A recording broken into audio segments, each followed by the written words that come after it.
s'appelle Balto, en hommage à un chien de traîneau qui a sauvé des vies en Alaska il y a 100 ans. Aujourd'hui, Balto, c'est un camion vétérinaire dédié aux animaux des sans domicile fixe. Ce sont les étudiantes de l'école Vet AgroSup qui ont lancé cette action humanitaire. Et ce matin, ils ont garé Balto devant un foyer à Lyon. Valérie Bonnet et Arnaud Jacques étaient là. Il vient stationner sur la voie publique, devant un foyer de Notre-Dame des Sans-Abris. Une première sortie en conditions réelles, donc un peu incertaine. C'est la première vraie sortie, ouais.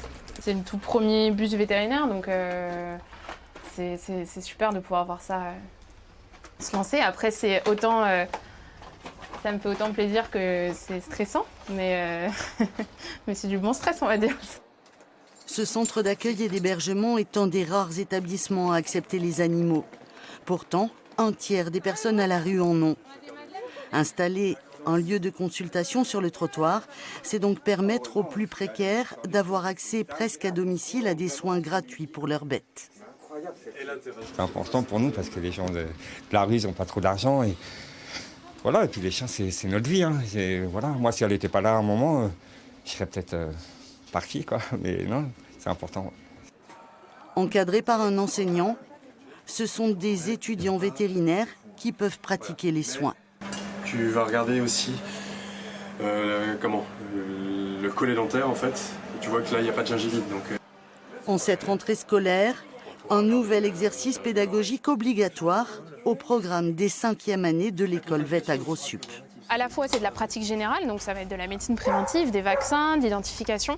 Mais il y a aussi le côté de voir une autre vision de son métier, peut-être un côté un peu plus sociétal. Et puis l'importance de la communication, justement parce qu'ils sont très proches de leur animal. On ne peut pas imposer des choses, il faut vraiment expliquer pourquoi on vaccine, pourquoi on stérilise. Tout, ils ont envie de tout savoir. Et finalement, pour les étudiants, c'est un super exercice. Nous, on est les sans-abri, on n'a que ça, on a notre chien et c'est toute notre vie.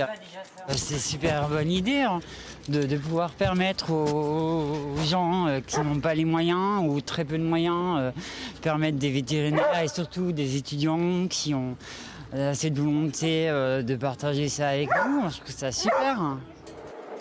Soigner les animaux, c'est aussi renouer du lien social avec leurs propriétaires, toucher au cœur les plus marginalisés. Le Balto va étendre ses consultations sur l'ensemble de la région Auvergne-Rhône-Alpes.